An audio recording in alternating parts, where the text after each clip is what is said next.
Assalamualaikum warahmatullahi wabarakatuh. Alhamdulillah ketemu lagi dengan saya Gunawan di channel Gunawan dan Villa. Hari ini kita akan mencoba membahas tentang materi yaitu menjadi pemuda yang inovatif dan menjadi pemuda yang dirindukan oleh surga. Nah, materi kali ini kita akan berbicara tentang bagaimana sebetulnya pemuda yang inovatif dan kemudian dan dirindukan oleh surga. Seperti apa pemuda itu? Mari kita lihat dulu pengertian atau definisi pemuda. Menurut Mulyana bahwa definisi pemuda yaitu individu yang memiliki karakter dinamis. Artinya bisa memiliki karakter yang bergejolak, optimis, dan belum mampu mengendalikan emosi yang stabil. Mulyana menjelaskan seperti ini bahwa ada sebuah karakter yang dimiliki oleh seorang pemuda yang terkadang karakter itu tidak bisa dikendalikan ketika masih masih merasakan bahwa itu adalah sesuatu yang bisa dikendalikan atau tidak. Artinya pemuda itu terkadang mempunyai jiwa yang sangat atau karakter yang bergejolak. Artinya terkadang emosi yang dimilikinya tidak bisa dibendung, bahkan cenderung berontak atau bergejolak. Kalau Undang-Undang Nomor 40 Tahun 2009,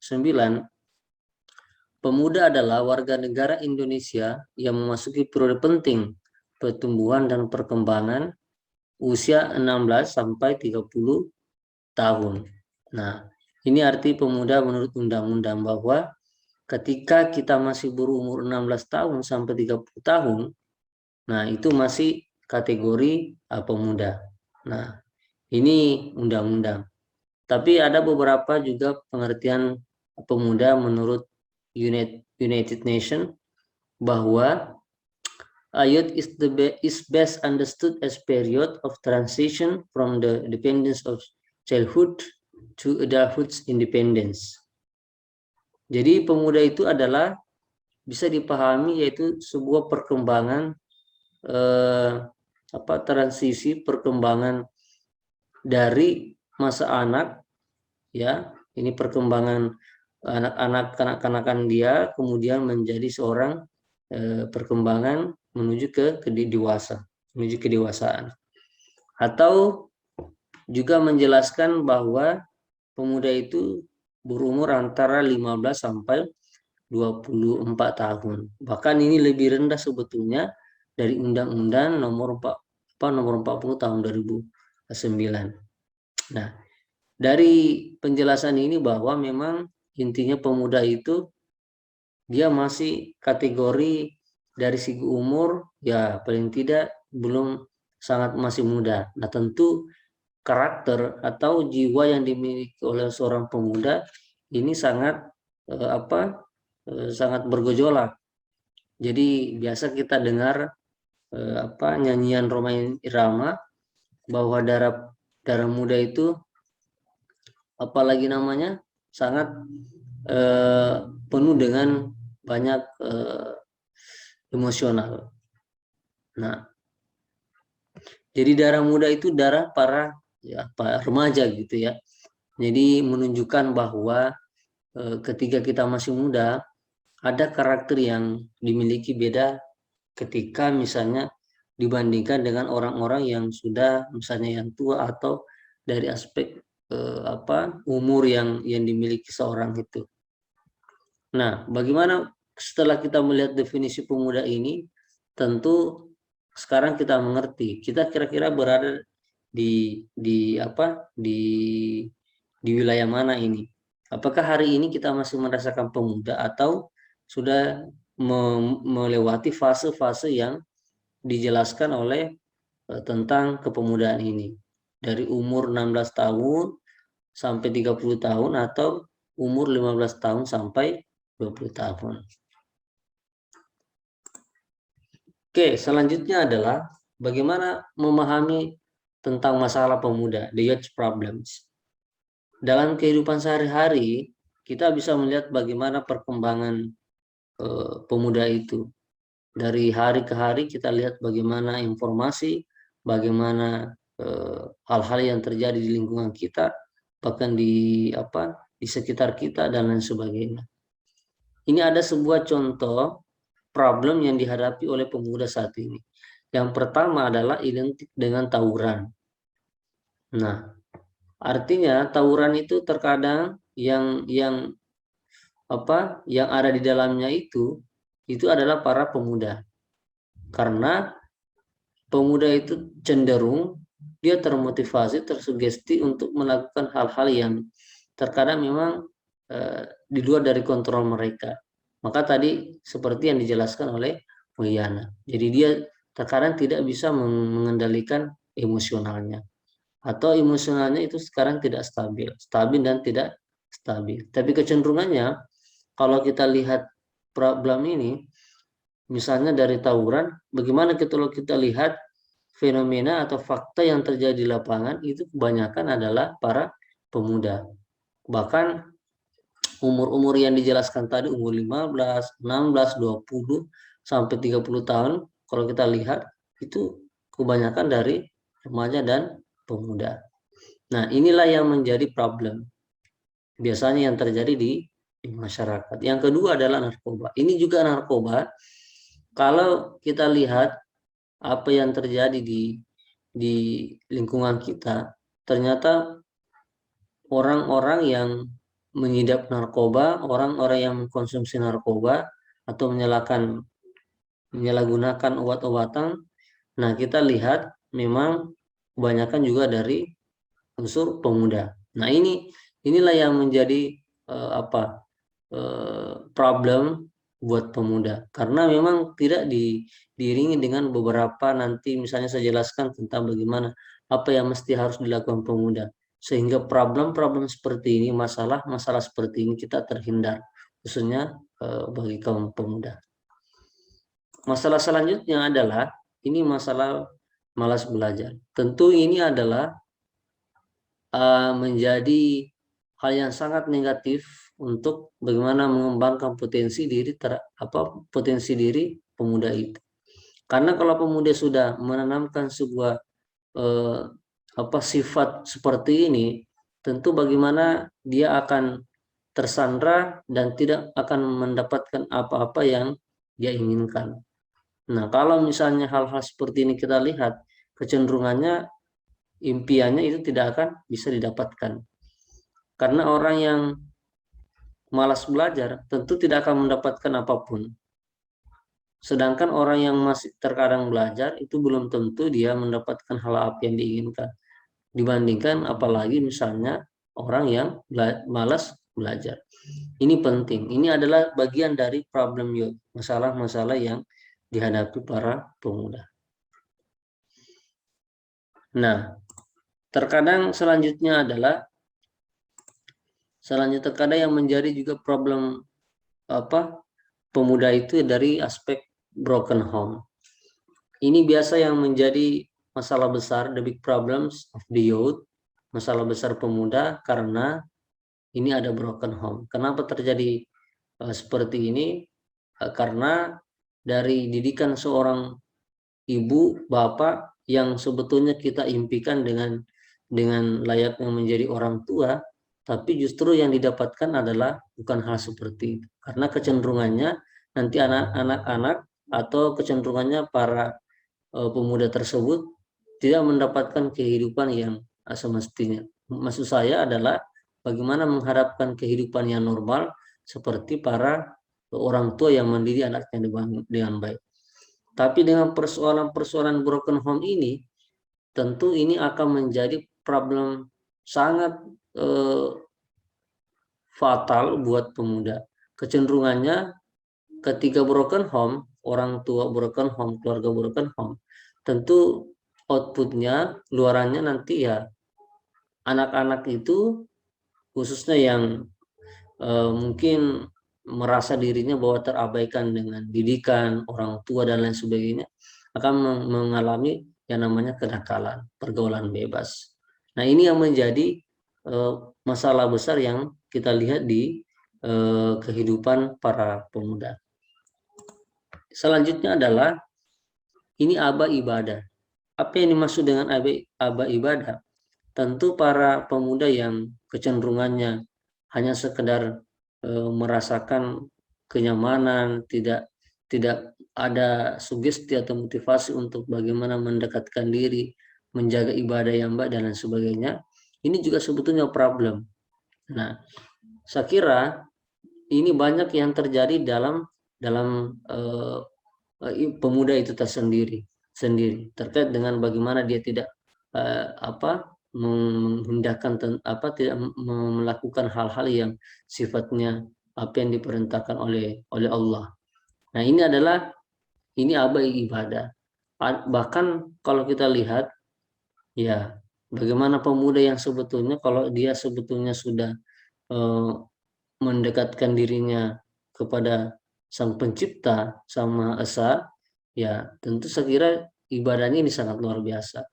Tapi ketika misalnya pemuda diabai tentang ibadahnya, sholatnya tidak dijaga, bahkan tidak pernah ngaji dan lain sebagainya, ini juga sebetulnya problem, masalah besar. Karena pemuda sebetulnya itu kalau dia betul-betul menjadi orang yang yang menjadi sukses, orang yang menjadi dicintai oleh Allah, ya tentu harus beribadah dengan baik. Tidak bisa meninggalkan ibadah itu, khususnya yang sifatnya wajib, misalnya sholat, apalagi namanya puasa dan lain sebagainya. Nah, ini adalah problem besar buat pemuda. Nah, dari semua problem ini kita lihat, saya hanya memberikan beberapa contoh saja, tapi paling tidak ini adalah garis besar yang dihadapi pemuda hari ini. Nah, tentu kita tidak menginginkan bagaimana menjadi pemuda yang mengalami problem seperti ini. Paling tidak kita terhindar dan bisa menjaga diri kita. Nah, terus bagaimanakah sebetulnya menjadi pemuda yang kreatif dan inovatif, misalnya khususnya di tengah pandemi ini? Dari sekian persoalan tadi yang kita lihat yang dihadapi oleh para pemuda, tentu kita tidak menginginkan seperti itu. Tapi yang kita inginkan adalah bagaimana pemuda yang kreatif, inovatif, punya inovasi yang baik, khususnya di tengah pandemi saat sekarang ini. Apalagi kalau misalnya di era pandemi COVID-19 ini, ada yang mungkin terkadang kita tersandra atau terbatasi dengan gerak kita, khususnya dalam persoalan apalagi namanya kegiatan dan lain sebagainya. Tapi paling tidak itu bukan menjadi penghalang buang kita. Jadi yang pertama sebetulnya yang harus diimpikan adalah pemuda yang kreatif itu pertama harus punya mimpi, harus punya impian yang besar. Ya, jadi dia suka berimajinasi ataupun misalnya bukan dalam menghayal, tapi dia punya mimpi yang besar. Kira-kira dia mau jadi apa? Kita mau jadi apa ini? Ada impian yang kita inginkan. Kita berani bermimpi. Karena kalau misalnya kita tidak berani bermimpi, nah ini masalahnya. Ya, apakah kita mau menjadi seorang anggota dewan, mau menjadi seorang dokter, peneliti dan lain sebagainya. Paling tidak seorang pemuda harus menanamkan dari sekarang, harus bermimpi dan berimajinasi yang sangat tinggi. Karena kalau orang yang mempunyai imajinasi, itu dia salah satu sebuah kesuksesan yang bisa dia dapat. Sudah masuk dalam bagian dari kesuksesan itu. Tapi kalau misalnya dia belum berani bermimpi, itu tidak masuk dalam kategori pemuda yang nantinya yang akan mendapatkan impian mereka. Yang kedua adalah make habit become habit. Jadi kebiasaan. Jadi pemuda itu sebetulnya harus menanamkan sebuah kebiasaan yang baik. Dari kebiasaan yang tidak baik menjadi kebiasaan yang baik. Ini yang perlu dibangun oleh para pemuda. Nah, tentu kebiasaan-kebiasaan yang kita tahu, kebiasaan yang positif, misalnya seperti membiasakan untuk membaca buku, atau misalnya membiasakan untuk bangun cepat, bangun pagi. Jadi kebiasaan-kebiasaan ini justru bukan kebiasaan yang kita lakukan dengan kebiasaan yang jelek atau bad habits. Misalnya kecenderungannya biasanya kita kalau misalnya pagi itu nanti tidurnya jam 12 malam, jam 1 malam, nanti bangunnya jam siang. Itu kan tidak menunjukkan sesuatu kegiatan yang positif. Karena kebiasaan-kebiasaan ini yang selalu kita tanam, kebiasaan yang jelek. Mestinya kebiasaan yang baik itu yang betul-betul punya dampak positif terhadap bagaimana kehidupan kita, bagaimana pribadi kita. Ini yang harus dimiliki oleh seorang pemuda. Make habits become habits.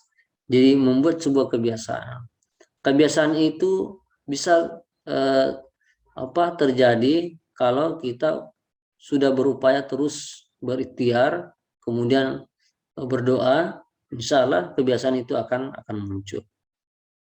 Orang yang misalnya kebiasaannya hanya sekedar merokok, tapi lama-lama kalau misalnya dia kebiasaan ini dia sedikit demi sedikit dia apalagi namanya rubah pola pola caranya merokok, misalnya dulunya hanya per hari 1 bungkus, bisa dirubah misalnya setengah, kemudian nanti dirubah lagi misalnya berapa batang sampai akhirnya dia berhenti.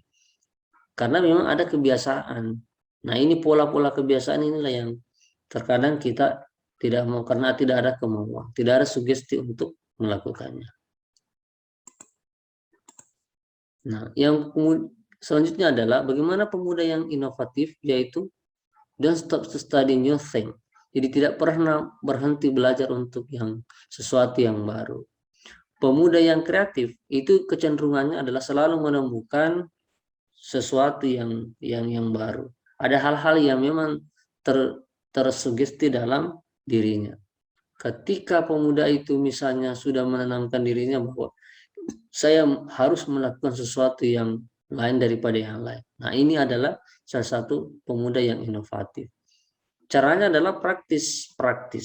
Jadi kita aksi, bukan hanya sekedar juga menghayal, tapi tidak ada action, tidak ada gerakan. Nah, tentu dari gerakan apa yang kita inginkan, tentu insya Allah nanti akan ada hasil yang kita dapatkan.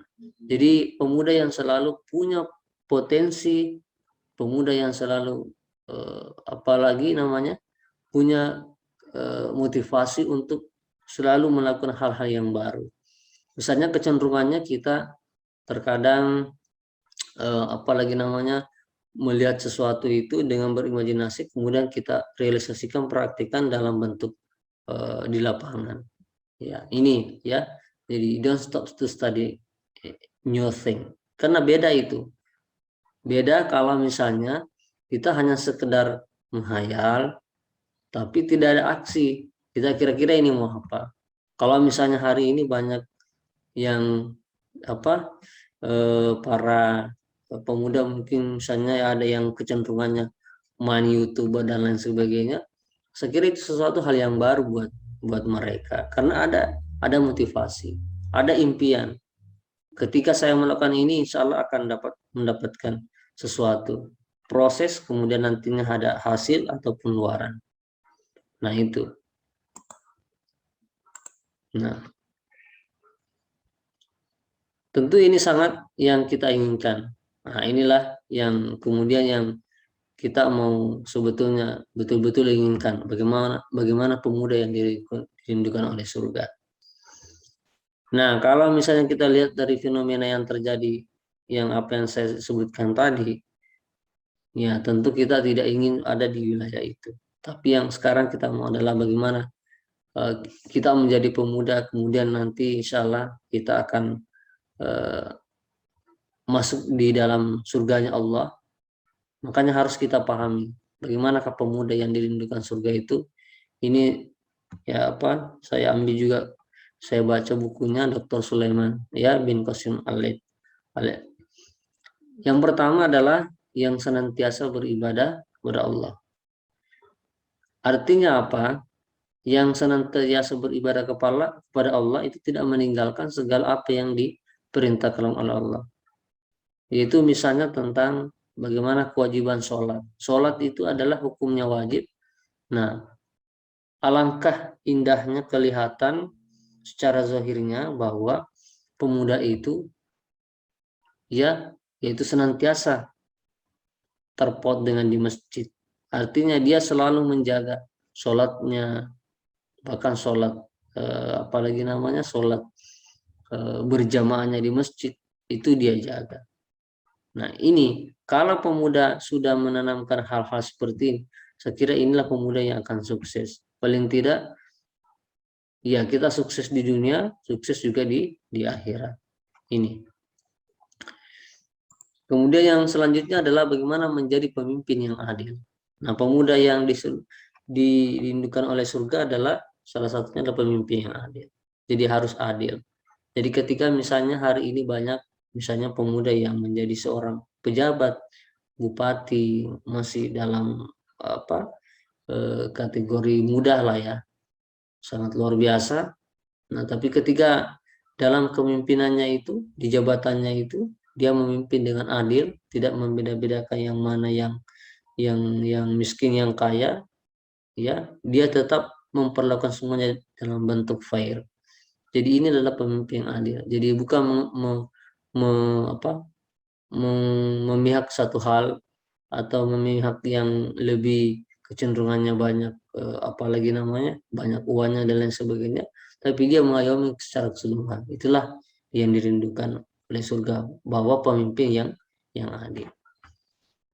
Selanjutnya adalah orang yang mencintai saudara-saudaranya karena Allah. Nah, ini juga perlu dijaga sebetulnya. Karena kalau misalnya pemuda dia siap tidak selalu membuat keonaran, pemuda yang tidak selalu membuat resah terhadap saudaranya. Nah, saya kira itu juga akan menjadi salah satu ciri-ciri yang dirindukan oleh surga.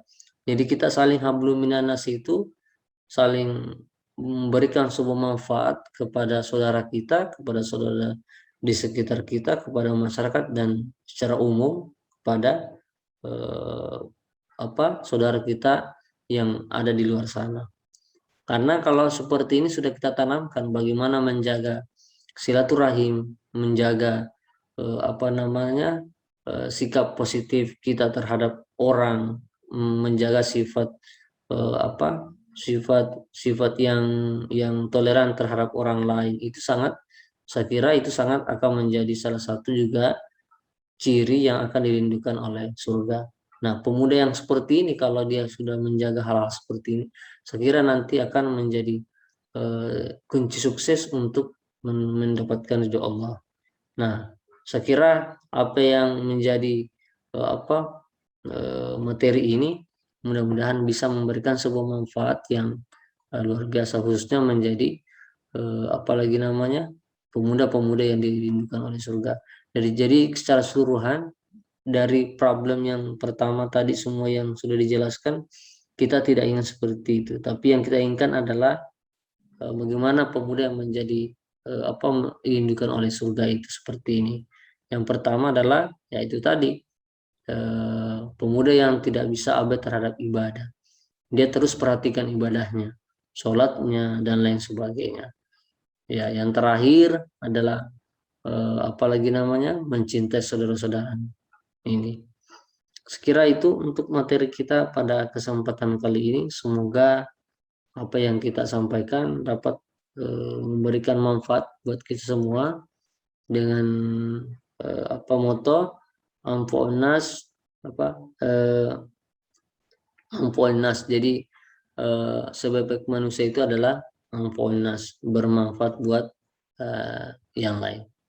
Assalamualaikum warahmatullahi wabarakatuh.